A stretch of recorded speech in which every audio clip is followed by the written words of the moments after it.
What is viscosity, ठीक है। अक्सर इसको लोग फ्लूइड फ्रिक्शन भी कहते हैं। इनफैक्ट कोई अपोजिशन फोर्स को लोग फ्रिक्शन के नाम से कहते हैं, क्योंकि फ्रिक्शन तो होता ही opposition between relative sliding between two surfaces. तो यहाँ पर भी सिमिलर कुछ है, तो लोग इसको विस्कस फोर्स कहते हैं। But there are similar terms like damping, resistance, है ना, जैसे एयर रेजिस्टेंस, एयर डैम्पिंग, वो सब अलग अलग फोर्स है।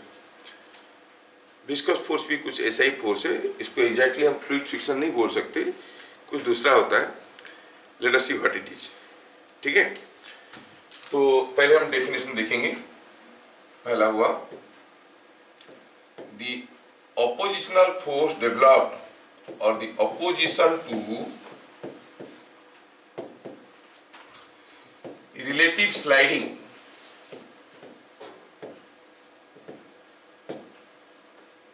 between the opposition to relative sliding between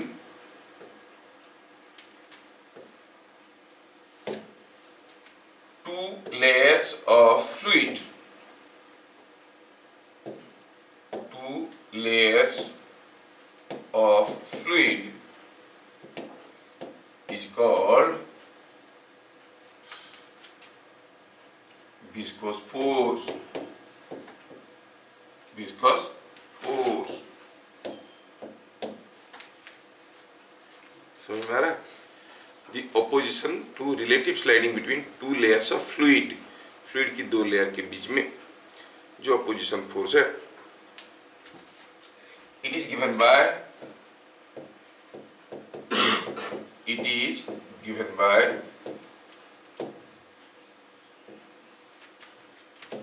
F is equal to eta a dv by dy। इसमें a क्या है? a is area of layer in contact,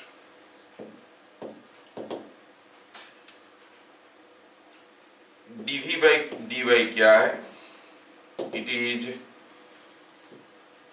change in velocity per unit depth। eta क्या है? eta is called coefficient of viscosity।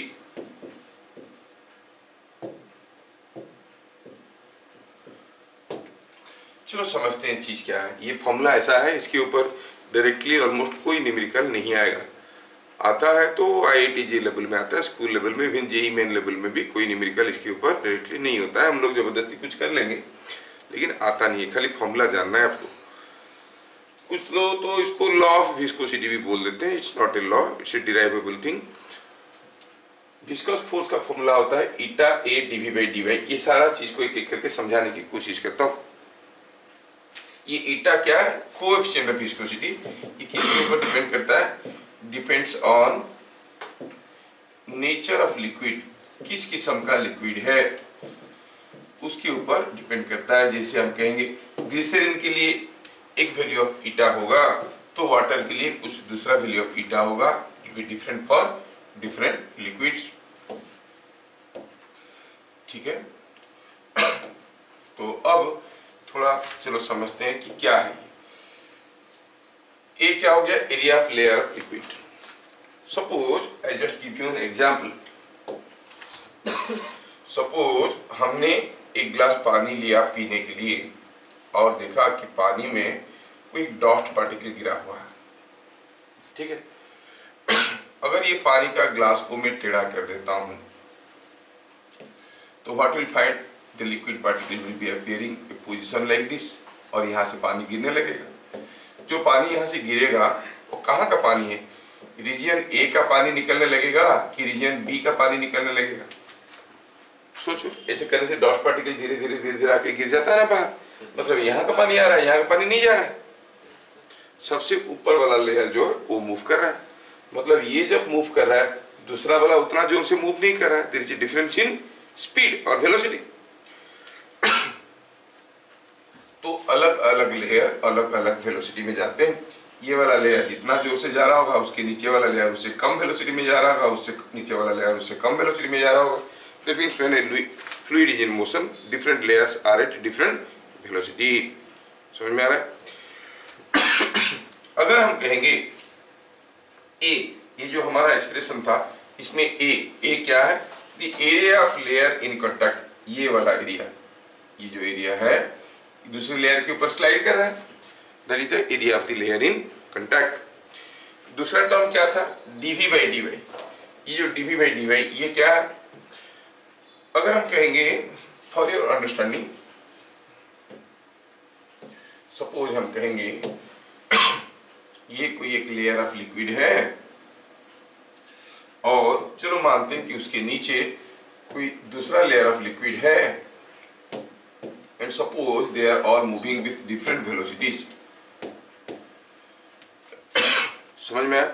इसका मतलब जब आप इतना दूर मूव करते हो, कितना दूर? dy, you are going to a depth dy, you find there is a change in velocity। कितना चेंज इन वेलोसिटी हुआ है? v1 minus v2। So v1 minus v2 is a change in velocity over A depth dy, है ना? तो change in velocity per unit depth क्या हो जाएगा? dv by dy। वो क्या है? v1 minus v2 by dy। क्या ये बात समझ में आ रहा है? कितना टेढ़ा है कि नहीं? बहुत टेढ़ा है। अब dy बोलने से क्या थिकनेस बोलेंगे? कोई लेयर का कोई थिकनेस का कोई फिक्स्ड वैल्यू होता है क्या? ये लेयर मतलब 2 मिलीमीटर थिकनेस होगा, ऐसा तो कुछ नहीं है। So just a imaginary thing how to calculate all this things, dv by dy। और यूनिट क्या होगा बताओ dv बाई dy का? ये हो गया मीटर पर सेकेंड, नीचे वाला मीटर, तो ये क्या हो जाएगा? Second inverse. समझ में आया क्या? dv बाई dy का यूनिट क्या हो गया? Second inverse. तो ये मैं आपको समझाने की कोशिश किया। चलिए हम कहेंगे यहाँ पे कि जो dv बाई dy था उसका यूनिट क्या था? Second inverse. dv by dy was in second inverse. dv by dy हो गया सेकेंड इनवर्स। यूनिट क्या है? Second inverse. एरिया का होता है मीटर स्क्वायर, ये सबको मालूम है।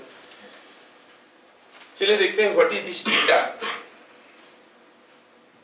ठीक है, थोड़ा सा ईटा के बारे में डिटेल्स में देखेंगे। पॉइंट नंबर 3 में ईटा क्या है? ये कोएफिशिएंट ऑफ विस्कोसिटी। ये कोएफिशिएंट ऑफ विस्कोसिटी किसके ऊपर डिपेंड करता है? नेचर ऑफ लिक्विड के ऊपर। क्या आप ये फॉर्मूला को देख के ईटा का यूनिट बता सकते हो? ईटा का यूनिट क्या होगा? इधर है न्यूटन, बाकी सारे को इधर ले आओ। नहीं, इसका यूनिट क्या बनेगा? देखो तो it will be given by force by a dv by dy in mks unit.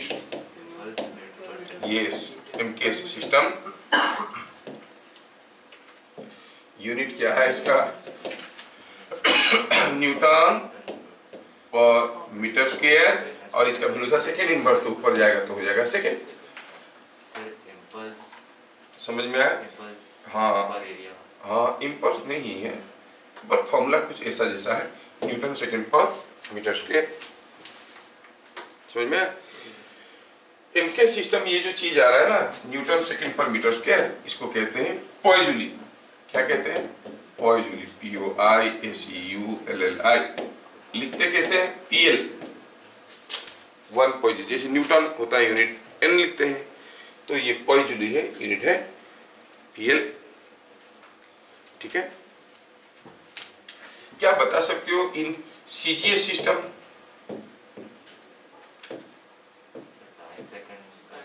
Unit क्या हो जाएगा?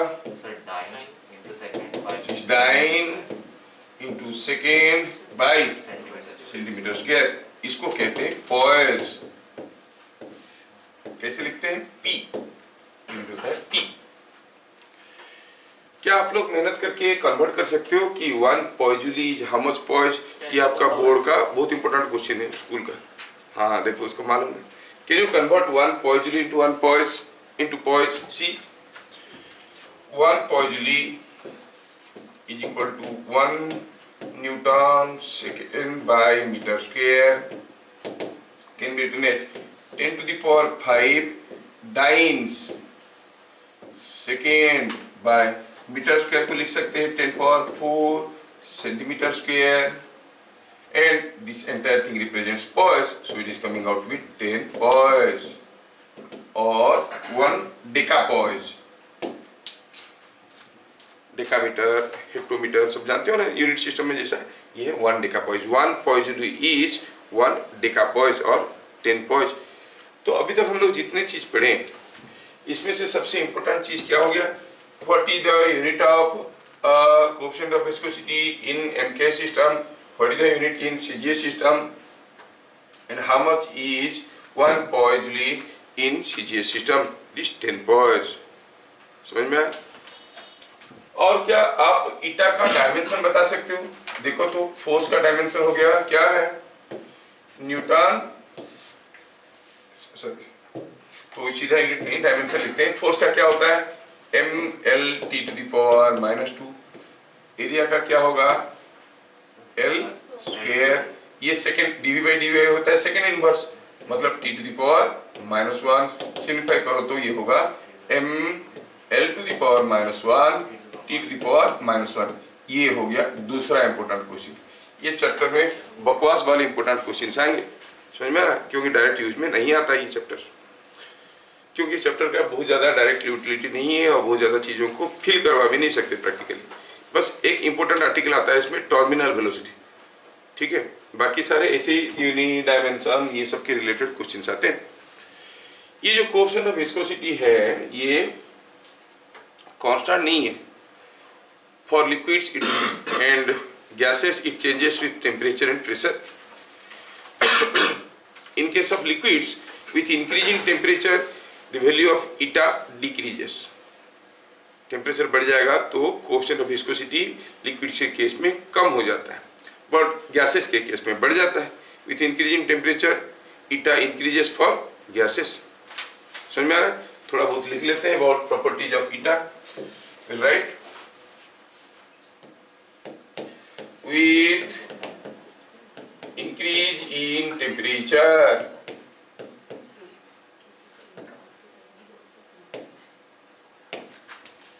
eta for liquids decreases and eta for gases increases. तो टेम्परेचर के साथ बदलता है, प्रेशर के साथ भी बदलता है, ठीक है। अब इसको हम फ्लूइड फ्रिक्शन तो कहते हैं, क्योंकि जब एक लेयर ऑफ फ्लूइड दूसरे लेयर के ऊपर स्लाइड करता है उनके बीच में एक फ्रिक्शनल फोर्स होता है, ऑपोजिशन फोर्स होता है, जिसको हम फ्लूइड फ्रिक्शन कहते हैं, जो कि एक्चुअली में क्या है, विस्कस फोर्स है। अच्छा सोचो कि कोई सॉलिड बॉडी को दूसरे सॉलिड बॉडी के ऊपर रगड़ देंगे तो बिकॉज ऑफ फ्रिक्शन वो गर्म हो जाता है कि नहीं हो जाता है। सिमिलरली अगर किसी लिक्विड को किसी एक कंटेनर में ले लो और इसको स्टेयरिंग कर लो, स्टेयरिंग करने का मतलब समझ में आता है ना, आप घुमाओ उसको, पानी को खूब जोर से मान लो, तो देखोगे बिकॉज ऑफ रिलेटिव स्लाइडिंग वो पानी भी गर्म हो जाएगा, ठंडा पानी भी गर्म हो जाएगा। हाँ सर, कितना आसान तरीका बता दिए विंटर में पानी गर्म करके नहाने का। इतना जल्दी गर्म नहीं होगा, तब तक तुम्हारा पसीना निकल जाएगा और पानी गर्म होते होते, समझ में आ रहा है? लेकिन होता है, टेम्परेचर बढ़ जाता है उसमें। मिक्सर में होता है। हाँ क्यों होता है? क्योंकि रिलेटिव स्लाइडिंग होता है दो लेयर के बीच में। एनीवे कुछ लोग इसको फ्लूइड फ्रिक्शन कहते हैं, तो I find it is different from frictional force. चलो सॉलिड फ्रिक्शन और फ्लूइड फ्रिक्शन में क्या अंतर है देखते हैं। What is the difference between solid friction and fluid friction? Solid friction और फ्लूइड फ्रिक्शन, सो टू से क्या डिफरेंस है पहले बताओ। सॉलिड फ्रिक्शनल फोर्स कब डेवलप होता है? कब डेवलप होता है? When there is a relative sliding और tendency of sliding between two layers of fluid, है कि नहीं? अगर एक टू लेयर्स ऑफ सॉलिड, अगर कोई सॉलिड एक बॉडी के ऊपर स्लाइड कर रहा है या फिर स्लाइड करने का टेंडेंसी रखता है, लेकिन इसमें तो होता है कब? Only when there is a relative sliding. नहीं तो dV/dy क्या होगा? जीरो। समझ में आया? dV/dy जीरो हो जाएगा तो fluid friction force will not develop. तो यहाँ पर होता है फ्रिक्शनल फोर्स कब, even when the body is having a tendency to slide, but here only when the layer of liquid slides. समझ में आ रहा है? तो इसमें क्या कहेंगे, पहले वाले में develops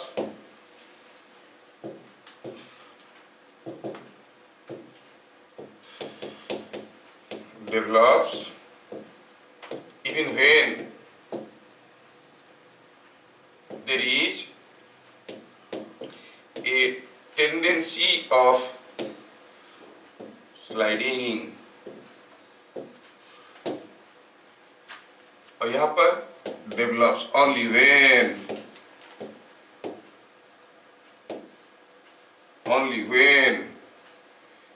there is a relative sliding।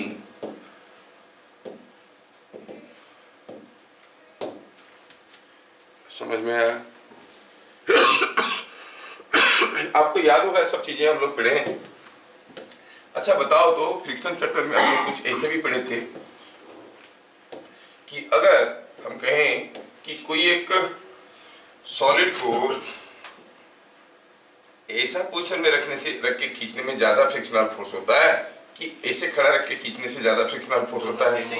Same होता है। It is independent of magnitude of area in contact. जबकि इस केस में ये तो ए टर्म है, F is equal to eta A DV by D Y, ये एरिया ऑफ लेयर के ऊपर डिपेंड करता है कि नहीं? These are the prominent differences. तो क्या लिखेंगे, ये क्या है, it is independent of magnitude of area in contact। Solid friction is independent of magnitude of area of contact। दूसरी तरफ क्या लिखेंगे, it is depending upon the magnitude of area of contact। ये magnitude of area of contact के ऊपर depend करता है। Beat number 2 में it is independent of area of contact। Here it depends on area of contact। और सारे छोटे छोटे डिफरेंसेस है जो उतना ज्यादा हाईलाइटेड नहीं है। आपका mu is a unitless quantity, dimensionless quantity, but eta is not unitless dimensionless, it is having a unit as well as a dimension, है ना? mu is almost constant between two surfaces, but eta changes with temperature, है कि नहीं? तीसरा हुआ कि कोई solid जब दूसरे सॉलिड के ऊपर स्लाइड होता है उसमें इरोजन होता है, घिस जाता है। एक लेयर ऑफ लिक्विड अगर दूसरे लेयर ऑफ लिक्विड के ऊपर चलेगा, रिलेटिव स्लाइडिंग के चलते घिस नहीं जाएगा। समझ में आ रहा है? ये सब छोटे छोटे डिफरेंसेस हैं, but these are the prominent differences. What write two differences between solid friction and fluid friction बोलने से आप ये दोनों को प्रोमिनेंटली हाईलाइट करना। समझ में आया? ठीक है। और फ्रिक्शन तो वेरिएबल भी रहता है ना? हाँ, काइनेटिक और ये हाँ। तो पॉइंट नंबर 5 में देखेंगे हम लोग। अभी सोचो कि आप खुले में खड़े हो और एयर में हाथ को ऐसे करने में ज्यादा दिक्कत होता है कि पानी के अंदर हाथ को ऐसे करने में ज्यादा दिक्कत होता है? एयर में हाथ को ऐसे ऐसे 25 बार करो आसान है, पानी के अंदर ऐसे ऐसे 25 बार करने में ज्यादा ताकत लगता है। ऐसा क्यों? पानी के अंदर हाथ को मूव करवाने में ज्यादा एनर्जी लगता है। आप कहोगे हाँ फ्लूइड फ्रिक्शन आता है, लेकिन फ्लूइड फ्रिक्शन जो विस्कस फोर्स पड़ रहे हैं वो तो between two layers of fluid है। Your hand is not a fluid, तो फिर उसके ऊपर कैसे आया? क्या होता है, जब भी हम किसी एक सॉलिड बॉडी को फ्लूइड के अंदर, लिक्विड के अंदर मूव करवाए, तो सपोज हम कहेंगे ये पानी है और पानी के अंदर इसको मूव करवा रहे हैं, तो you will see related to this ये जो लिक्विड है वो कैसे मूव कर रहा होगा। ये ऐसा ऐसा ऐसा होके जाएगा, ये जैसे जैसे आगे जा रहा है liquid will be appearing in shape like this. समझ में आ रहा है? इसको खींचते हुए अगर ये जो आपका सॉलिड है इसको खींचते हुए मैं ले जाऊंगा तो लिक्विड पार्टिकल उसके बगल से ऐसे निकल जाएंगे, है कि नहीं? तो यहाँ पर होता क्या है कि जब इसको मैं खींच के ले रहा हूँ, कुछ लिक्विड पार्टिकल्स इसके साथ आधे शिप फोर्स के चलते चिपक जाते हैं। कुछ लिक्विड पार्टिकल्स इसके साथ चिपक गए हैं ड्यू टू एडहेसिव फोर्स। अब क्या हो गया, rest of the liquid particles जो जा रहे हैं बगल में, इनके साथ रिलेटिव स्लाइडिंग होता है तो विस्कस फोर्स डेवलप होता है ना। ये जो पार्टिकल्स है वो इधर जा रहे हैं तो ऊपर वाले पार्टिकल उनको रोकने की कोशिश करते हैं, खींच के रोकने की कोशिश करते हैं, और ये इसके साथ बंधा हुआ है तो ये भी रुक जाता है। समझ में आया क्या? So the viscous force is not directly coming on solid, indirectly through the other liquid layer it is being experienced by the solid. क्या बात समझ में आ रहा है? जब ये सॉलिड को मूव करवा रहा हूं, उसके साथ चिपके हुए जो लिक्विड पार्टिकल्स है वो भी मूव कर रहे हैं, तो दूसरे लिक्विड पार्टिकल के साथ उनका विस्कस फोर्स डेवलप होता है। So that viscous force is experienced by the solid, क्योंकि इसके साथ चिपके हुए। मैं कोई बैग लेके जा रहा हूँ, कोई दूसरा के मेरा बैग को पीछे की तरफ खींचेगा तो होगा क्या, मेरे ऊपर वो फोर्स आ जाएगा, मेरे को रोकने की कोशिश हो गया जिससे, लेकिन वो खींच रहा है बैग को। समझ में आ रहा? Exactly. So indirectly that force is experienced. कितना है वो फोर्स, कितना है फोर्स जानने के लिए हमारे पास फॉर्मूला है क्या, F is equal to eta A dv by dy। देखना पड़ेगा कि कितना एरिया ऑफ लिक्विड कांटेक्ट में है, कितना एरिया का लिक्विड कांटेक्ट में एग्जैक्टली स्लाइड कर रहा है, निकालना ये फिगर से काफी डिफिकल्ट है, इम्पॉसिबल नहीं कहेंगे, it is very difficult to calculate. समझ में आया?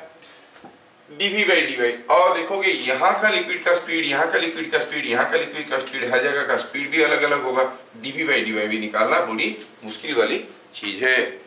ये नहीं कहेंगे कि निकाल नहीं सकते, लेकिन इतना आसानी से नहीं निकलेगा, बहुत टफ कैलकुलेशन है निकालना। तो क्या होगा विस्कस फोर्स, होगा विस्कस फोर्स, कितना होगा मालूम नहीं है, कोई निकाला नहीं है आज तक। नो वन येट नोज कि how much will be the viscous force when a arbitrary shaped irregular shaped solid is pulled और moved inside a fluid medium.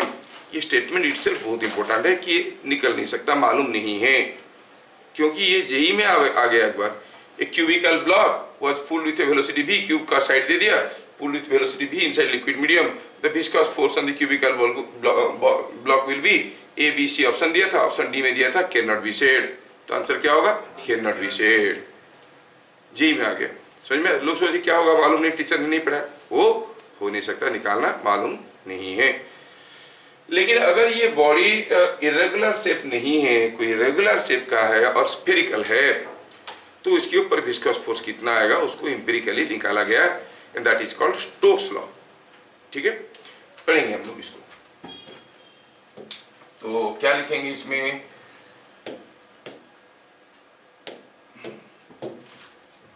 when an irregular shaped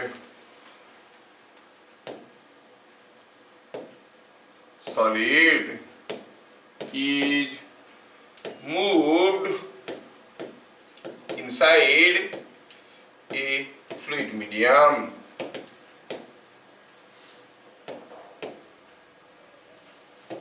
moved inside a fluid medium, there is no direct method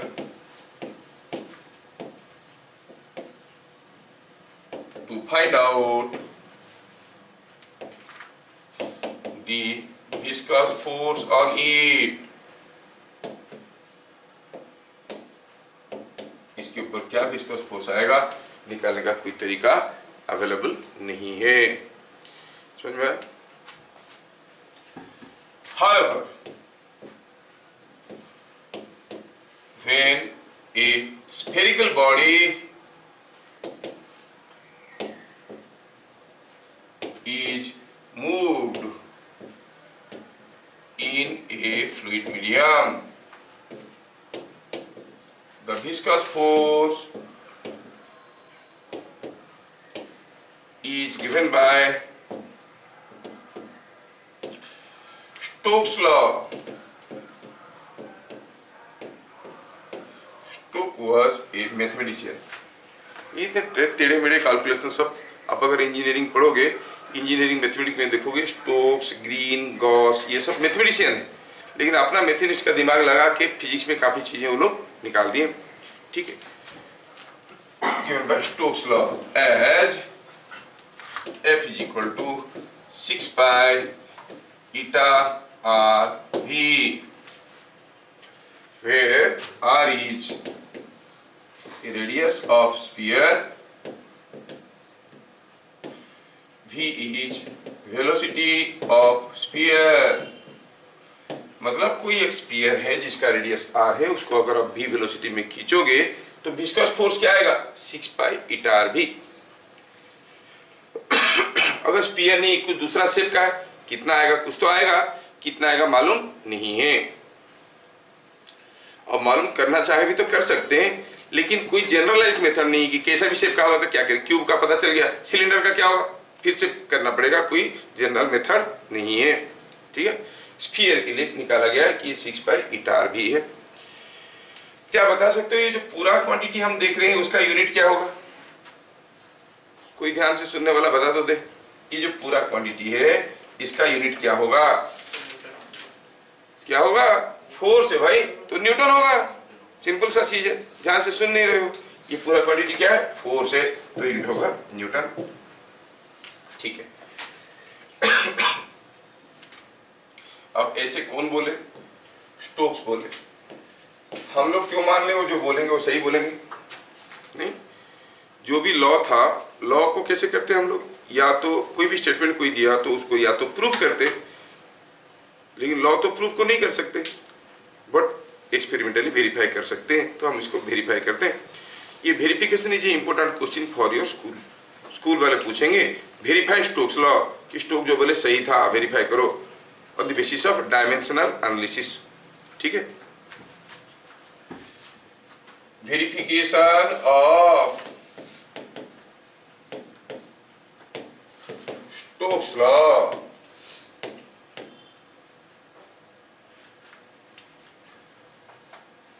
by dimensional analysis।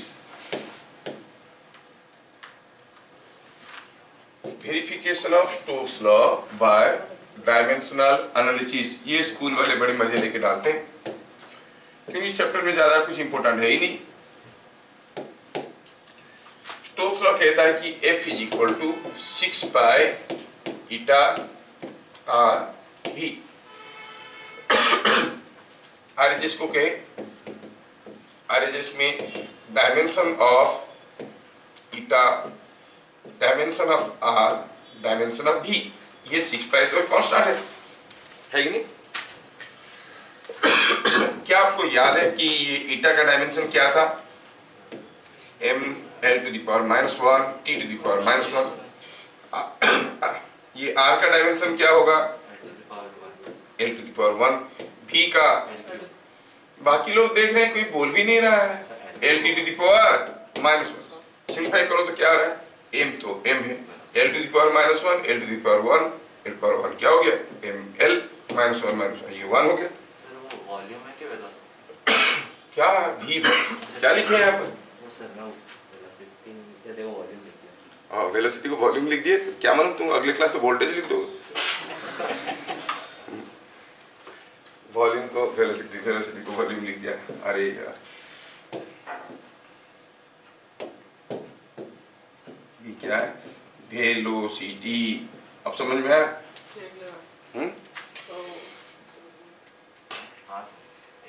चलिए, तो क्या बन गया ये m, ये हो गया l -1 + 1 0 हो गया, ये हो गया l t to the power कितना आया, is not it the dimension of force?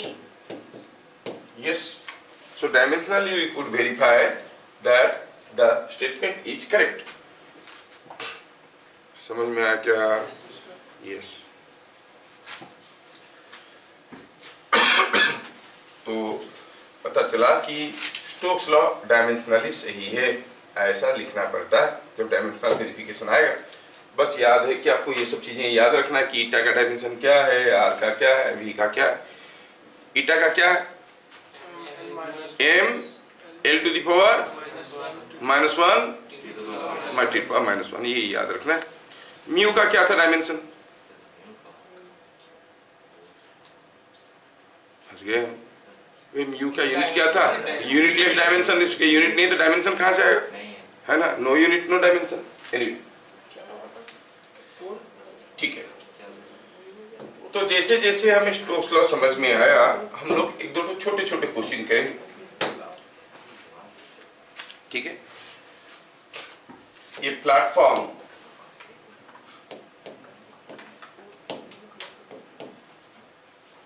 Of area A is floating in water in a pond of depth H. Find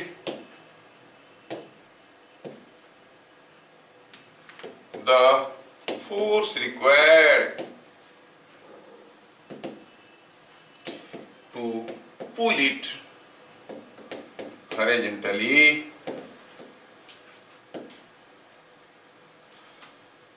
find the force required to pull it horizontally with a speed v। इसको v speed में खींचने के लिए क्या force की जरूरत है?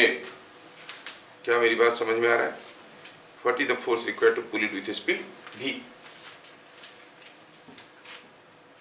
Suppose हम कहेंगे कि ये कोई एक पॉन्ड है जिसमें पानी है और इस पानी में कोई एक प्लेटफॉर्म फ्लोट कर रहा है। ये प्लेटफॉर्म में ये फ्लोट कर रहा है, ठीक है। अब इस प्लेटफॉर्म को खींचना है v वेलोसिटी में, उसको पुल करना है horizontally with speed v speed में खींचेंगे तो कितना फोर्स लगा के खींचना पड़ेगा? अगर ये पीछे की तरफ रोकने की कोशिश कर रहा है विस्कस फोर्स, क्योंकि इसको हम इधर को खींचेंगे तो विस्कस फोर्स पीछे की तरफ आएगा। जितना फोर्स आएगा विस्कस फोर्स उतना ही फोर्स लगा देंगे। तो हम कहेंगे इसको थोड़ा सा मॉडिफाई करके लिखे तो कांस्टेंट स्पीड लिख दें, constant speed v, constant speed v। सो ये कांस्टेंट वेलोसिटी में कब जाएगा? जब नेट फोर्स 0 है, मतलब मुझे कितने जोर से खींचना है जितना विस्कस फोर्स है। So required force is nothing but equal to the viscous force।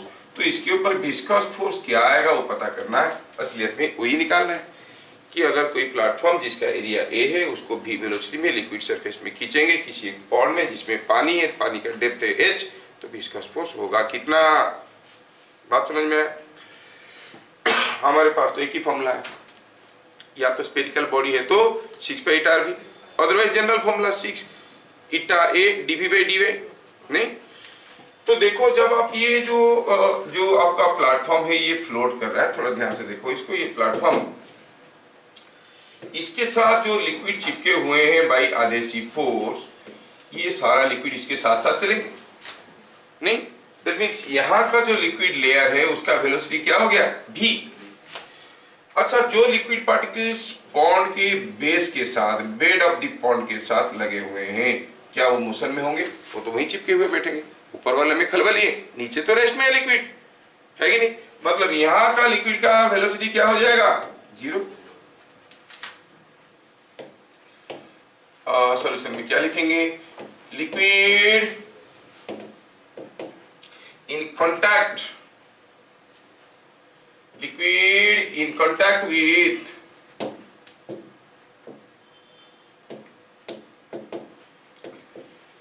platform moves with speed v।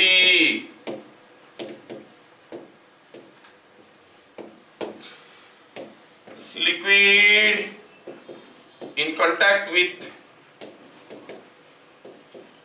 bed of pond is at rest। So क्या बता सकते हो dv by dy क्या होगा? Change in velocity per unit depth. h depth जाओ तो velocity में change आया है v minus 0, v by h, it is coming v by h। समझ में आया क्या?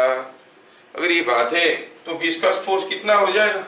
आप कहोगे viscous force is equal to eta A dv by dy।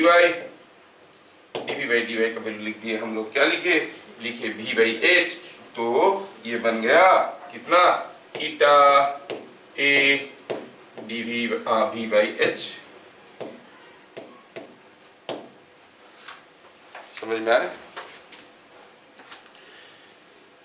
ये चीजें समझ में आना बहुत जरूरी है।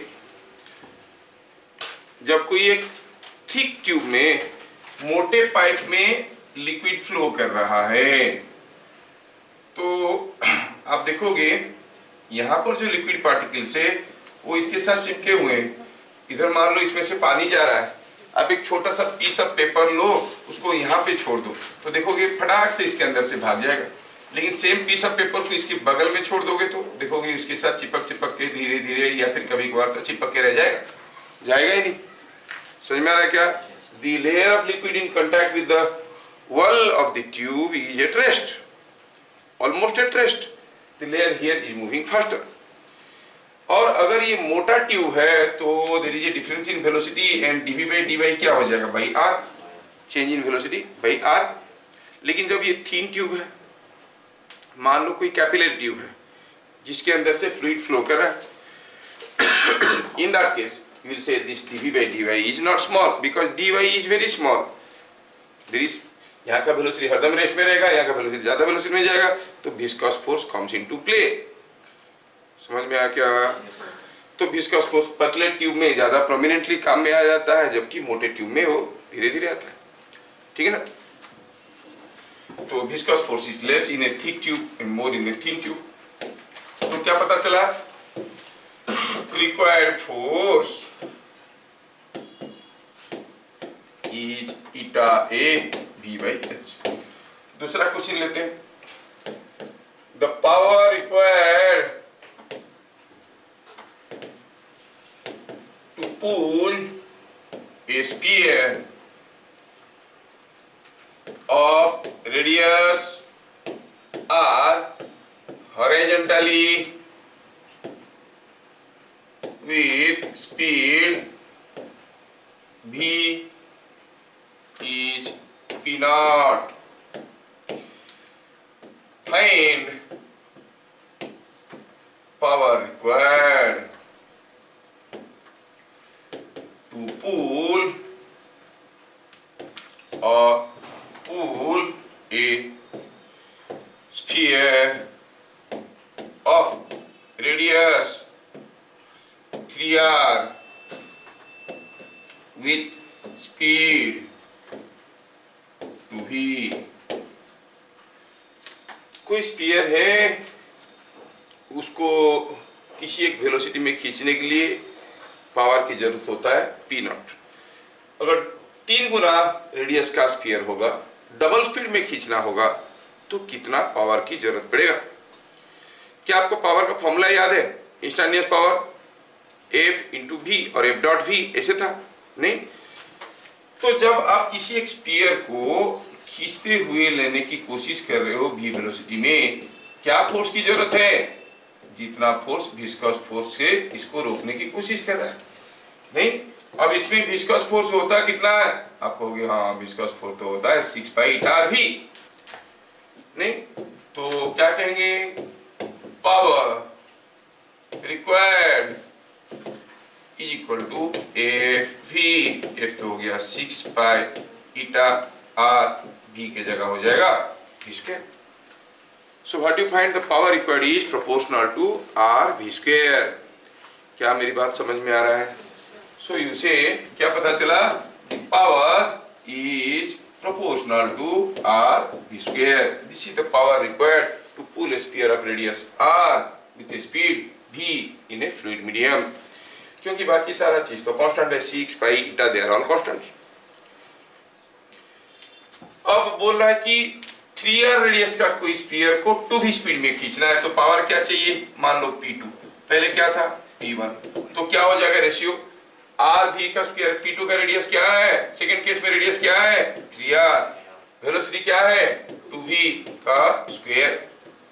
पहला केस में रेडियस क्या था? r। स्पीड क्या था? v square. सिंप्लीफाई करो तो ये कितना आ गया भाई? Is it coming 12? यस। तो p2 will be 12 times p not. अगर r रेडियस की स्फीयर को v स्पीड में खींचने के लिए पावर जरूरत पड़ता है p नॉट, तो 3r रेडियस की स्फीयर को 2v स्पीड में खींचने के लिए पावर जरूरत पड़ेगा 12 टाइम्स p नॉट। समझ में आया?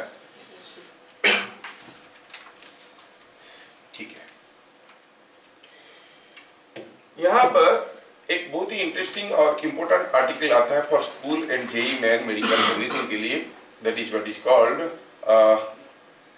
Terminal velocity.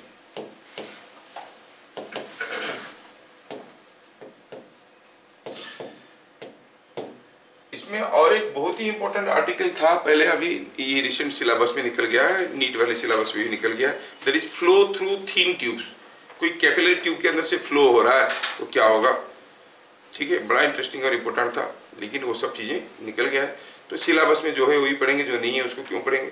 उसमें होता था कि what will be the volumetric rate of flow, वो सब चीज़ें होते थे। खैर धीरे धीरे हल्का होने लगा है, क्योंकि बच्चे ज़्यादा मेहनत नहीं कर रहे हैं, तो बोर्ड भी सोचते हैं कि चलो इनको क्यों इतना पढ़ाएं, जरूरत में तो आता नहीं है। कोई इलेक्ट्रिकल इंजीनियर बनता है, कोई मैकेनिकल इंजीनियर बनता है, बाद में पता चला सब बैठ के सॉफ्टवेयर के काम कर रहे हैं, नहीं, इनका दिमाग का कोई यूज ही नहीं है। और जो चीज़ें practical day to day life में बहुत ज़्यादा काम में नहीं आता है, उसको कोर्स से हटाने लगे। Flow through thin tube specific कहीं ज़रूरत में आता है, हर जगह और ज़रूरत में नहीं आता है, तो उसको डायरेक्टली कर लेते हैं वो लोग। एनीवे, क्या है ये टर्मिनल वेलोसिटी? सपोज हम कहेंगे कि ये कोई एक बहुत बड़ा सा, just think this is a very long beaker of glycerine. ये लंबा सा ग्लिसरीन का बीकर है, बहुत लंबा है, और हुआ यूं है कि इसके अंदर है ग्लिसरीन। अब पता चला आपने किसी एक सॉलिड स्फीयर को, कोई एक सॉलिड स्फीयर को इसके अंदर डाल दिया। जैसे सॉलिड स्फीयर को हम यहाँ पे डालें तो ये सॉलिड स्फीयर गिरने लगेगा। अब देखोगे this solid sphere starts falling, this solid sphere starts falling. जब वो सॉलिड स्फीयर यहाँ पर गिरने लगेगा, क्या बता सकते हो क्या होगा उसका एक्सीलरेशन? एक्सीलरेशन होगा जी, फ्री फॉल कर रहा है, अब ये डूबेगा अंदर। जैसे ये सॉलिड स्फीयर आके कुछ यहाँ पे पहुंचेगा, तब उसके ऊपर क्या फोर्स आएगा? उसके ऊपर फोर्स आएगा, एक बुआर्ड फोर्स आएगा ऑफ थ्रस्ट, और उसका एक mg भी आएगा, नहीं, और जब तक mg b से ज्यादा है खींचते हुए ले जाएगा।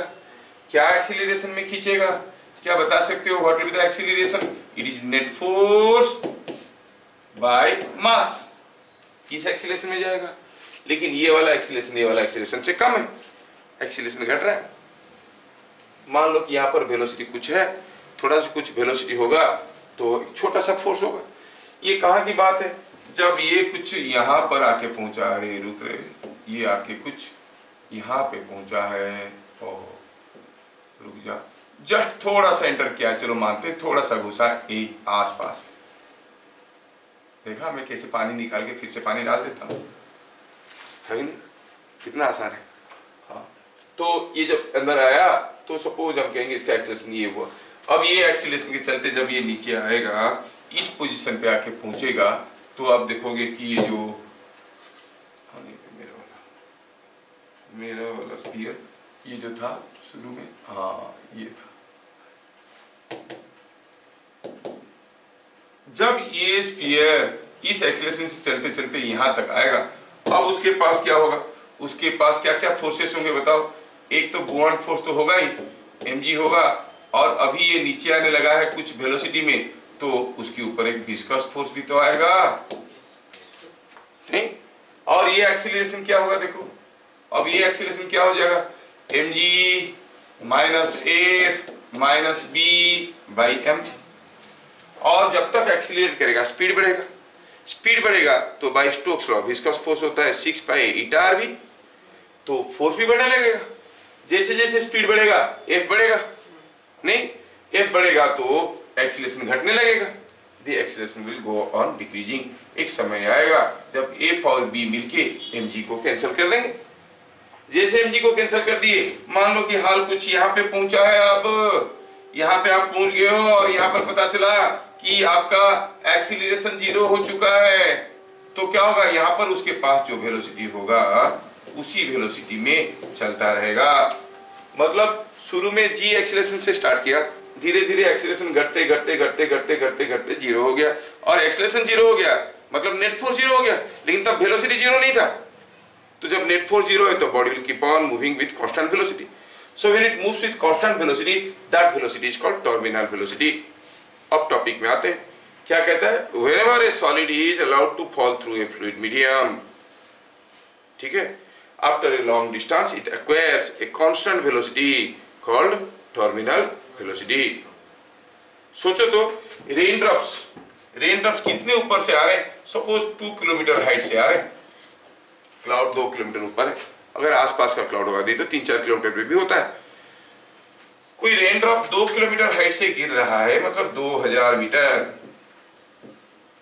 बताओ जब ये नीचे गिरेगा उसका वेलोसिटी क्या होना चाहिए, √2gh, h की जगह 2000 डालो, 2000 ये हो गया 2, 4000 0 हो गया 40,000, √ओवर करो, क्या आएगा ये 200 मीटर पर सेकेंड। समझ रहे हो, जब बारिश में जाओगे बाहर, एक ड्रॉप इधर से गिरा, वो किधर से अपना रास्ता निकाल के निकलेगा आपको मालूम है, 200 मीटर पर सेकेंड, बुलेट्स का स्पीड से भी ज्यादा है। समझ में आ रहा है, बुलेट तो 90-100 के आसपास जाते हैं, 200 मीटर पर सेकेंड, लेकिन ऐसा होता है क्या, क्यों नहीं होता है, जब इतने ऊपर से गिर रहा है, इतने ऊपर से गिरने के कारण it acquires A terminal velocity. कोई आपको पूछेगा for a rain drop just before striking ground what is the acceleration, आप कहोगे 0। Don't say it is under free fall, acceleration will be g, it will B 0 because it has acquired A terminal velocity. समझ में आ रहा है ये बात। तो ये टर्मिनल वेलोसिटी है कितना, उसके बारे में हमें कैलकुलेट करना है और स्टेटमेंट लिखना है। स्कूल वाले पूछेंगे derivation, when A solid body is allowed to fall through a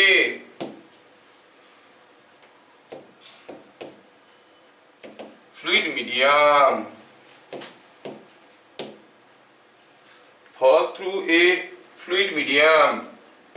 it acquires a fluid medium over a long distance,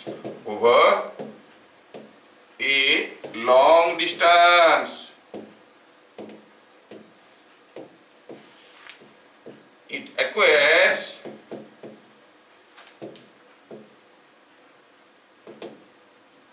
a constant velocity called terminal velocity, called the terminal velocity. इस नाम पे एक movie है, English movie, आप देखे हो, देख लेना, टर्मिनल वेलोसिटी, वो भी काफी हाइट से गिरता है वो आदमी, नाम दे दिया टर्मिनल वेलोसिटी, ठीक है, देख लेना, अच्छा मूवी है, बहुत ही एडवेंचरस मूवी है, देख लो, टर्मिनल वेलोसिटी एक मूवी है। क्या मेरी बात समझ में आया? हाँ,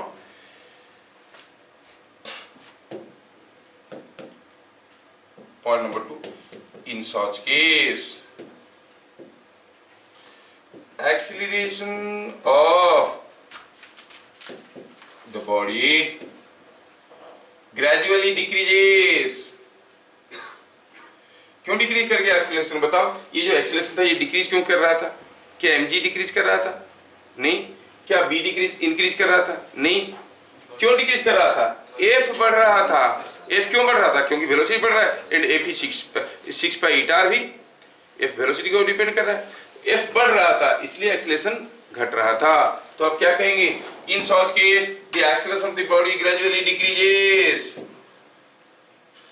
with increase in viscous force. ये हो गया दूसरा important question. When a body is allowed to fall through a fluid medium, its acceleration gradually decreases. Why? Because of viscous force. समझ में आया? Point number 3. The corresponding velocity time diagram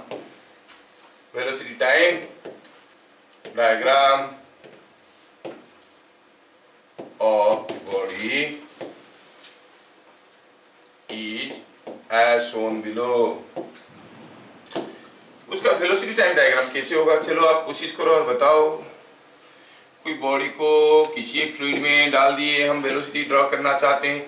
शुरू में उसका वेलोसिटी 0 था, अब वेलोसिटी बढ़ेगा। लेकिन अगर ये यूनिफॉर्म एक्सीलरेशन होता तो VT डायग्राम स्ट्रेट लाइन होता। ये यूनिफॉर्म एक्सीलरेशन नहीं है। कौन सा एक्सीलरेशन है? इंक्रीजिंग एक्सीलरेशन और decreasing acceleration? Decreasing acceleration. So the slope has to decrease, the diagram goes something like this, and finally it acquires a constant velocity. तो आप कहोगे what is that constant velocity called? Terminal velocity. ये जो diagram है इसको कहेंगे terminal velocity, है ना।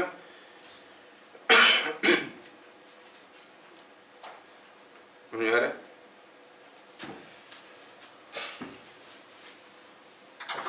कोई पूछेगा when the particle is moving at terminal velocity what is its acceleration, आप कहोगे 0, कोई एक्सीलरेशन नहीं है। What is the net force on it? 0। ठीक है। Now we shall see the next point, that is point number 4, calculation of VT। कोई body गिर रहा है टर्मिनल वेलोसिटी में, इसका वेलोसिटी क्या है? VT। क्या क्या फोर्सेस आ रहे, बताओ कि क्या क्या फोर्स आ रहा है इसके ऊपर? एक तो आ रहा होगा इसका वेट, दूसरा आ रहा होगा उसके ऊपर जो आता है बुआंट फोर्स, और क्या आएगा? विस्कस फोर्स, जो कि ऊपर की तरफ आएगा क्योंकि गिर रहा है नीचे। ये हो गया mg, और ये हो गया बुआंट फोर्स, ये हो गया विस्कस फोर्स। तो लिखेंगे let a solid sphere of radius r and density rho s is allowed to fall through a liquid of density rho l। पहला वाला रो एस था, अब ये रो एल है। डेंसिटी ऑफ लिक्विड तो rho L लिखते हैं, rho for density, L for liquid and S for solid. Let eta is coefficient of viscosity. ठीक है, डिराइवेशन आता है तो लिखना भी आना चाहिए।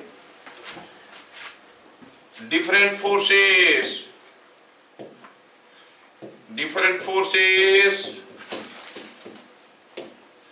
acting on solid are, पहला फोर्स है वेट, जिसको आप mg कहते हो। m क्या है? Mass of this one. अब इसका मास क्या है वो मालूम नहीं है, बट हमें ये मालूम है कि जो मास है that is volume into density. Volume कितना है? 4/3 pi r cube into density of solid. ये हो गया मास इंटू जी। स्फीयर का वॉल्यूम सबको आता है ना, 4/3 पाई r क्यूब। तो mg पता चल गया। दूसरा क्या है? What is the second force? Buoyant force. क्या है ये? B। कितना होता है? Weight of liquid displaced. जितना लिक्विड को डिस्प्लेस कर रहा है उसका वेट को हम बुआंट फोर्स कहते हैं। कितना होता है? वो होता है डेंसिटी और volume of the liquid displaced. Volume of the liquid displaced कैसे निकालेंगे? जितना स्फीयर का वॉल्यूम है उतना ही। This is the volume of this liquid displaced into mass of the liquid displaced into rho L, that into g. And तीसरा हुआ viscous force.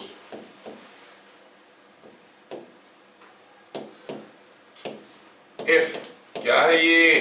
Bye Stokes law 6/eta r v t। vt क्या है? Terminal velocity. नहीं, when falling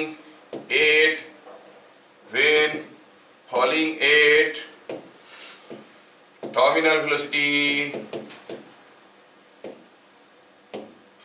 आप क्या कहोगे, इसका acceleration तो 0 है, तो आप कहोगे कि F, ये फिगर को देखो, एक्सीलरेशन 0 है मतलब आप कहोगे एक्सीलरेशन 0 है, मतलब this plus this must be equal to this, that is F plus B must be equal to mg, और आप कहोगे F is equal to mg minus b। सबका वैल्यू डाला जाए और देखा जाए कि ये क्या आ रहा है। Let us put everything in their own values.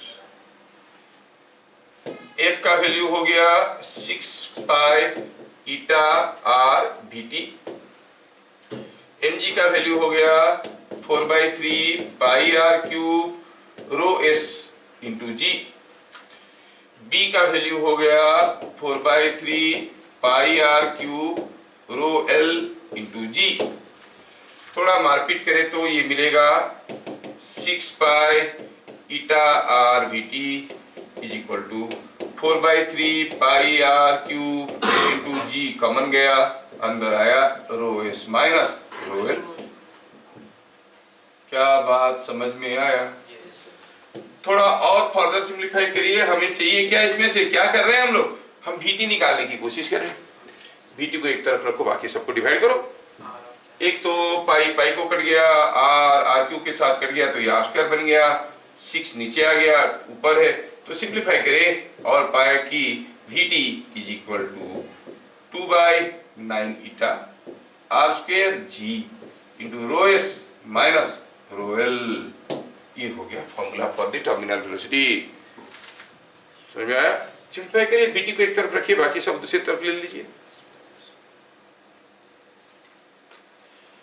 So terminal velocity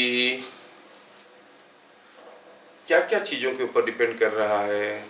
density of the solid, density of the liquid, radius of the solid and acceleration due to gravity.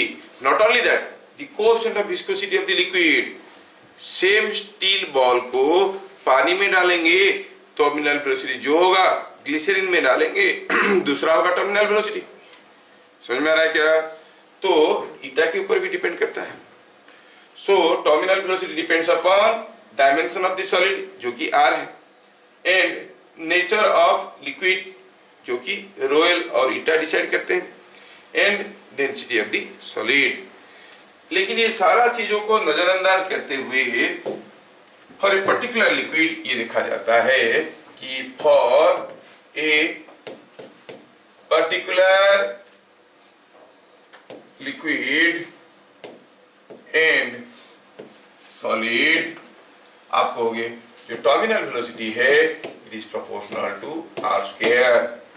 Steel ball को पानी में डालना है, बड़ा बॉल छोटा ball, तो density तो वही रहेगा, पानी का रो एल वही रहेगा, ईटा वही रहेगा। तो आप देखोगे जो टर्मिनल वेलोसिटी होगा वो r² के ऊपर डिपेंड करेगा। मतलब जितना बड़ा रेडियस उतना ज्यादा टर्मिनल वेलोसिटी। आप लोग ये चीजें ऑब्जर्व किए होंगे, जब बारिश हो रहा है, मान लो शाम के वक्त बारिश हो रहा है, अंधेरा है बाहर, टॉर्च लाइट डालो, देखोगे छोटे छोटे ड्रॉपलेट्स धीरे धीरे गिर रहे हैं, बीच बीच में बड़े बड़े ड्रॉपलेट प्लाक से निकल जाते हैं। बड़ा ड्रॉपलेट मतलब बड़ा रेडियस मतलब ज्यादा वेलोसिटी में भाग रहे हैं, छोटे छोटे ड्रॉपलेट्स तो धीरे धीरे गिर रहे हैं। Are you getting? तो जो बड़ा ड्रॉपलेट होता है वो रेडियस ज्यादा होने के कारण ज्यादा टर्मिनल वेलोसिटी होता है। आप अगर इस रूम को बढ़िया से क्लीन कर दोगे और खिड़की दरवाजा सब बंद कर दोगे, फिर मान लो कि एक दिन के लिए पूरा बंद रखे, खुले नहीं, अगले दिन आके देखो हर जगह डस्ट है, फिर डस्ट कहाँ से आया? तो चारों तरफ से बंद था। हुआ यूं कि ये जो डस्ट पार्टिकल्स इतने छोटे होते हैं कि जब आप चल फिर रहे थे वो हवा में वाइब्रेशन के कारण हवा में गिरने की कोशिश कर रहे थे। इतना छोटा होते हैं कि उनको गिरने का जो टर्मिनल वेलोसिटी है it may be something millimetres per hour, 5 millimetre एक घंटे में आते हैं। तो यहाँ से फ्लोर तक आने के लिए उनको लग गया रात भर, क्योंकि बहुत ही धीरे धीरे गिर रहे हैं, है कि नहीं? कोई लिक्विड के अगर कोई डस्ट पार्टिकल से वो सेटल होने के लिए रख दो, सेटल हो जाएगा, धीरे धीरे सेटल होता है कि नहीं होता है? काफी समय लगता है, क्योंकि जो बड़ा पार्टिकल है फटाक से नीचे बैठ जाएगा, जो छोटा पार्टिकल है काफी समय के बाद नीचे बैठेगा, है कि नहीं? पानी में अगर थोड़ा सा मिट्टी मिला दो जोर से और ग्लास को रख दो तो गंदा पानी तो दिखेगा ही दिखेगा, 4-5 घंटे के बाद देखो तो पानी ऊपर वाला साफ है, नीचे मिट्टी बैठ गया। उतना मिट्टी को बैठने के लिए, क्योंकि छोटे छोटे पार्टिकल्स थे, बैठने के लिए 4-5 घंटा लग गया। मतलब ग्लास का लेंथ कितना है, उतना डिस्टेंस जाने के लिए उसको 5 घंटा लग गया। So the terminal velocity is so small. Why? Because their size is also very small. जो बड़े पार्टिकल होंगे वो नीचे रह जाएंगे, ऊपर जो बैठे रहेंगे वो पतले पार्टिकल, छोटे छोटे पार्टिकल बैठे रहेंगे। मान लो सेडिमेंटेशन हो गया, नीचे बैठ गया पार्टिकल, सबसे नीचे जो बैठा होगा बड़ा पार्टिकल होगा, उसके ऊपर छोटा, उसके ऊपर छोटा, सबसे ऊपर जो होगा वो पूरा फाइन पार्टिकल्स होंगे, है कि नहीं? ये अक्सर दिखा जाता है। तो we understand that the terminal velocity is proportional to square of radius of the ball.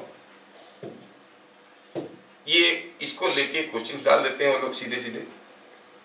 Chapter बहुत ज्यादा इंपॉर्टेंट नहीं है, वैसे काफी एंट्रांसेस होंगे जिनमें एक भी नहीं आया होगा, लेकिन स्कूल वाले पूछते हैं तो हमें करना पड़ता है।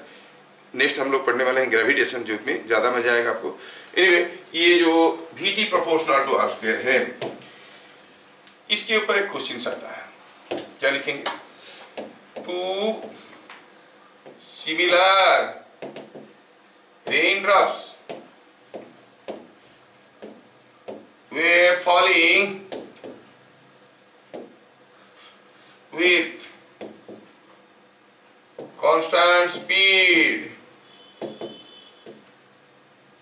v each if they combine on the way, if they combine on the way, what will be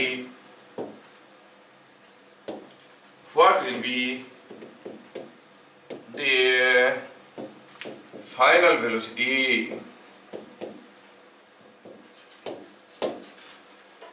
क्या मैं आप लोगों को क्वेश्चन समझा पाया? दो रेनड्रॉप सिमिलर रेनड्रॉप है, एक जैसे दिखने वाले दो रेनड्रॉप गिर रहे थे विथ कांस्टेंट स्पीड भी। मतलब क्या थे, वो टर्मिनल वेलोसिटी में गिर रहे थे? नहीं। अच्छा, अब दोनों मिलके बड़ा ड्रॉप बन गए। सोचो कि ये कोई एक छोटा ड्रॉप है और ये कोई एक छोटा ड्रॉप है, ये एक दूसरा ड्रॉप है, दोनों v वेलोसिटी में गिर रहे थे।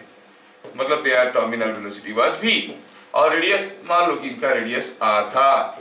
जब ये दोनों मिले बड़ा ड्रॉप बने, चलो मानते हैं कि बड़ा ड्रॉप का रेडियस बन गया कैपिटल R। क्या आप छोटे r कैपिटल R में कोई रिलेशन ला सकते हो? What is the relation between small r and capital R? अब ये इसका वॉल्यूम प्लस इसका वॉल्यूम इक्वल इसका वॉल्यूम है कि नहीं? Volume remain same. तो हम ये कह सकते हैं कि 4/3 pi r cube volume of the bigger drop is equal to twice of volume of the smaller drop, 4/3 pi r cube. क्या ये बात मैं समझा पा रहा हूं? यस। अब ये 4/3 पाई तो गए, क्या मिल गया? r cube is equal to 2r⁻³ समझ में आया? और r is equal to 2⁻⁴ into r। समझ में आया क्या? अब सेम लिक्विड पार्टिकल है जो गिरने वाला चीज है, और मीडियम भी तो वही है, एयर में ही गिर रहा है। मतलब ρs ρl सब कुछ बराबर है, खाली साइज में बदलाव आया। तो आप कहोगे terminal velocity in the second case by terminal velocity in the first case, you know Vt is proportional to r square होता है। So it is equal to r square by r square. क्या बात समझ में आया? अब small r की जगह क्या लिख सकते हैं? लिख सकते हैं कि it is 2⁻²/3 r square by r square. So it is coming out to be 2⁻²/3। शुरू में टर्मिनल वेलोसिटी क्या था? v0। दोनों ड्रॉपलेट्स v0 स्पीड में गिर रहे थे, तो क्या हो जाएगा? Terminal velocity in the second case is 2⁻²/3 into v। Is it understood?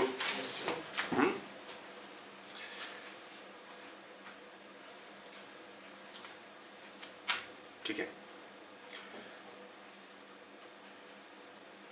हाथ में कुछ 10-15 मिनट टाइम है, थोड़ा सा चीज बता देता हूँ। फ्लो थ्रू थिन ट्यूब्स हो सकता है कभी किसी एंट्रेंस में आ जाएगा क्योंकि सिलेबस में जो लिखा हुआ रहता है वो एग्जैक्टली तो नहीं होता है, उसको कोरिलेट करके काफ़ी चीज़ें हो जाते हैं। तो मैं एक छोटा सा चीज़ बताना चाहूँगा, flow through thin tube. It is only for them, those who are interested for entrances and all that. हम पहले भी पढ़ चुके हैं कि कोई एक पाइप में अगर एरिया है A और इसके अंदर से कोई लिक्विड जा रहा है B वेलोसिटी में, हम कहते हैं कि liquid is in steady flow.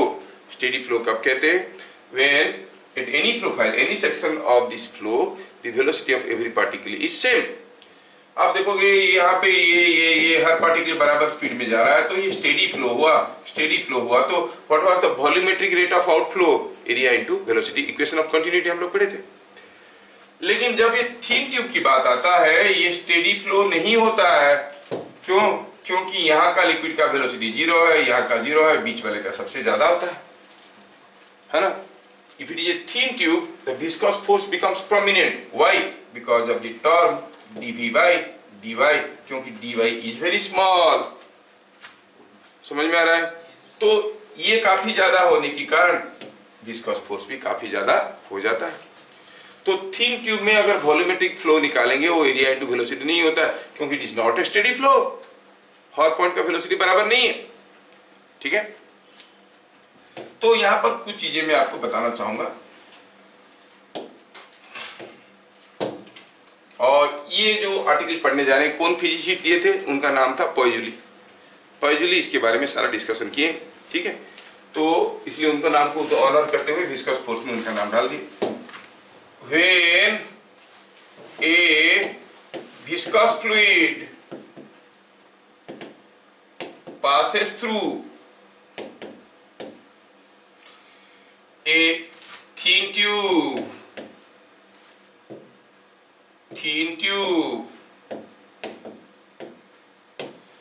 the velocity of any particle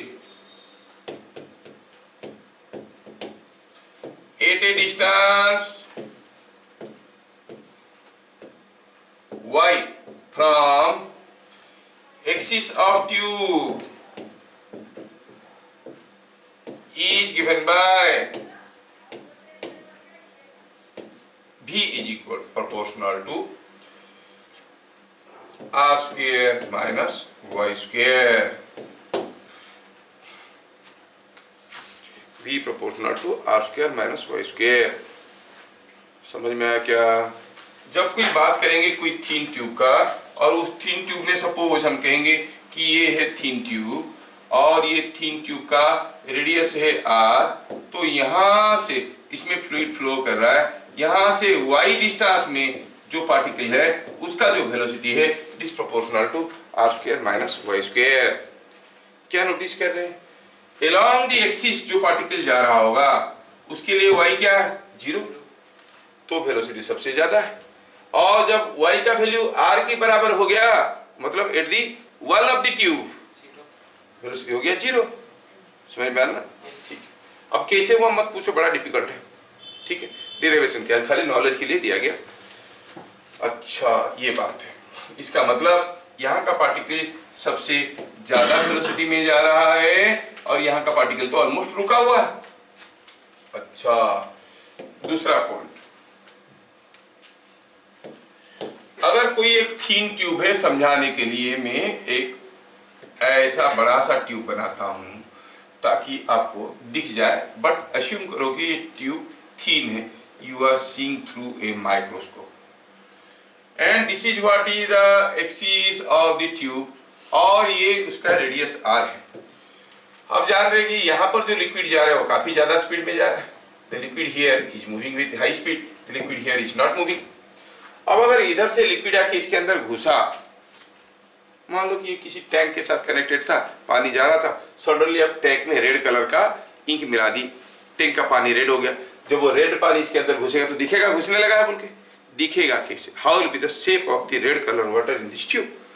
तो पानी जब यहाँ पे पहुंचेगा फटाक से भागेगा, मान लो जब पानी यहाँ पे पहुंचा रेड कलर वाला, इसमें पानी, दूसरा पानी जो जा रहा था प्लेन वाटर भरा हुआ था, अब रेड कलर वाटर जाने लगा है। तो देखोगे थोड़ी समय के बाद यहाँ पर रेड पानी, जो रेड कलर का वाटर घुसा था वो यहाँ तक आ गया था, क्योंकि यहाँ का स्पीड ज्यादा है। यहाँ का पानी जो घुसा था वो कम डिस्टेंस गया होगा, है कि नहीं? यहाँ का पानी और कम डिस्टेंस गया होगा। You will see the shape of advance of liquid through this thin tube will be looking something like this. ये लिक्विड है उसका शेप कैसे दिखेगा? आप कहोगे shape of liquid will be looking like this.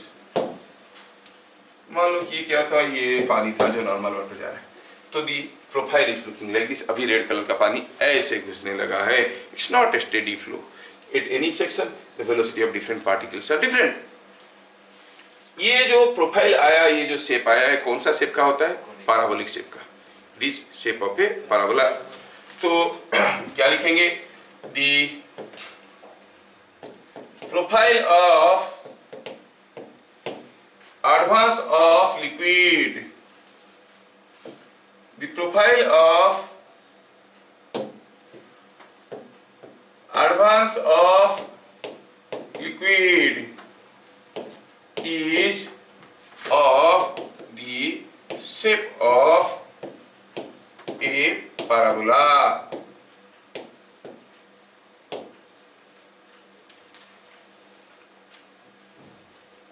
समझ में आया? अभी कोई पूछेगा what is the volumetric rate of flow? अब एरिया इनटू वेलोसिटी नहीं कर सकते, हर जगह वेलोसिटी अलग अलग है। तो हम देखेंगे dt सेकंड में कितना वॉल्यूम गया, dv by dt। dt second में अगर आप देखोगे, dt सेकंड में ये वाला पार्टिकल मान लो यहां तक आ गया है, लेकिन ये वाला पार्टिकल उससे कम डिस्टेंस गया होगा क्योंकि इसका स्पीड कम है। तो dt सेकंड में you will see that the profile has acquired a shape like this. So आप कहोगे कुछ एक्स्ट्रा लिक्विड इसके अंदर घुस गए हैं dt सेकंड में। कौन सा एक्स्ट्रा लिक्विड? आप कहोगे ये वाला। This is the extra liquid which is entered in. ये जो लिक्विड है उसका वॉल्यूम कुछ होगा। Say that volume is dv। ये वॉल्यूम कितना है? dv। तो what is the volumetric rate of flow? dv by dt। पर निकालना तो बड़ा मुश्किल वाली चीज है। It's a case of a paraboloid. Integration आपको मालूम नहीं है, पैराबोलॉइड तो दूर की बात है। निकाल सकते हैं लेकिन नहीं निकालेंगे हम लोग सीधा याद रखेंगे कि the volumetric rate of flow, rate of flow is given by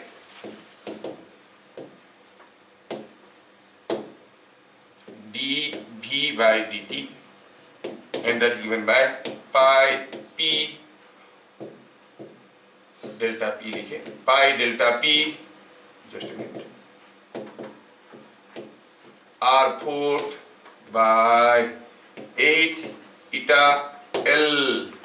l क्या है? l is length of the tube, r क्या है? radius of the tube।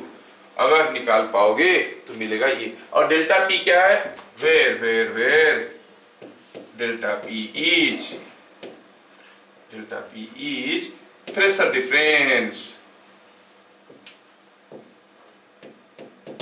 between two ends। यहाँ पर दो पॉइंट के बीच में प्रेशर डिफरेंस। यहाँ से लिक्विड घुस रहा है, चलो मानते हैं यहाँ का प्रेशर P1 है, यहाँ का प्रेशर P2 है, so it is P1 minus. समझ में आया क्या? अब कैसे हुआ मत पूछो, दिमाग फट जाएगा तुम्हारा। बुक में भी तुम्हारा नहीं दिया है तो जानने के लिए ये दे दिए। तो क्या देखे? The volumetric rate of flow is directly proportional to what we see, the volumetric rate of flow is proportional to r to the power 4 by L for constant delta P। अगर प्रेशर डिफरेंस वही रहेगा तो volumetric rate of flow is r to the proportional to r to the power 4 by L। समझ में आया? ठीक है। जैसे just for sake of example आखिरी क्वेश्चन कर रहे हैं, समय बचा था तो थोड़ा करवा दिए। सपोज हम कहेंगे कि यहाँ पर कोई एक ट्यूब, कोई एक कंटेनर ऑफ लिक्विड है और यहाँ पे मैंने एक ट्यूब लगाया, थीन ट्यूब, जिसका रेडियस r है, लेंथ l है और इसमें पानी भरा हुआ था। मैं क्या किया, इधर भी एक लिक्विड, इधर भी एक थिन ट्यूब लगाया। ओहो, थोड़ा ढंग से लगाते हैं ट्यूब। ये थिन ट्यूब है। सेम डेप्थ में इधर को भी एक थिन ट्यूब लगाया। चलो मानते हैं कि ये ट्यूब का रेडियस है 2r और लेंथ है 12। सपोज अब क्या है कि दोनों के दोनों बराबर डेप्थ में है। अब इधर से भी लिक्विड निकल रहा होगा, इधर से भी लिक्विड निकल रहा होगा। चलो ये A है, ये B है, दोनों तरफ से लिक्विड निकल रहा है। समझ में आया? क्वेश्चन क्या है? इसको हम कहेंगे थोड़ा AB क्यों कहें, 1 2 कर देते हैं। 1 ये 2 है। In figure shown, if liquid comes out of tube 1 with or at a rate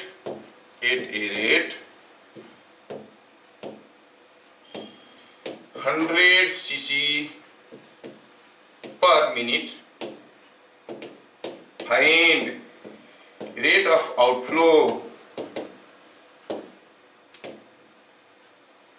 from second tube.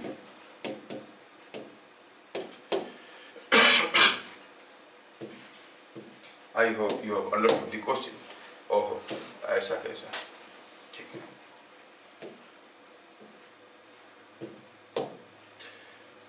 मेरे ख्याल से आपको क्वेश्चन समझ में आ गया है।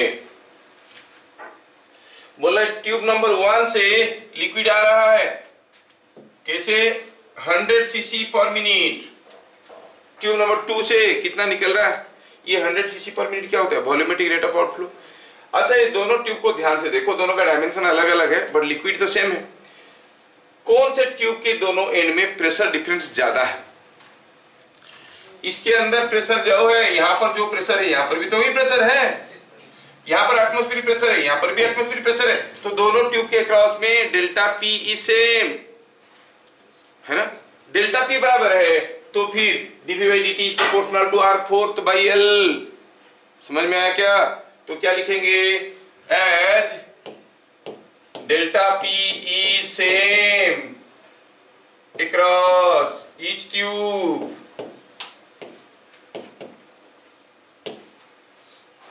Delta P is same across each tube, आपको हो गए dV by dt in the second tube by dV by dt in the first tube is equal to, क्या था? dV by dt प्रोपोर्शनल to r to the power 4 by L। Second tube का radius r था by 4 by L divided by first tube का radius था 2r, length था 2L, 2r to the power 4 by 2L to the power 4, 12 है ना। थोड़ा simplify करो तो ये क्या आएगा? देखो तो, is it coming r to the power 4 by 2r to the power 4, sorry 2r to the power 4 and ऊपर आया 12, नीचे आया L। थोड़ा और मारपीट करें तो ये हो गया 1/16, 2 हो गया तो 1/8। समझ में आ रहा है क्या? अब ये dV by dt in the second tube कितना हो जाएगा?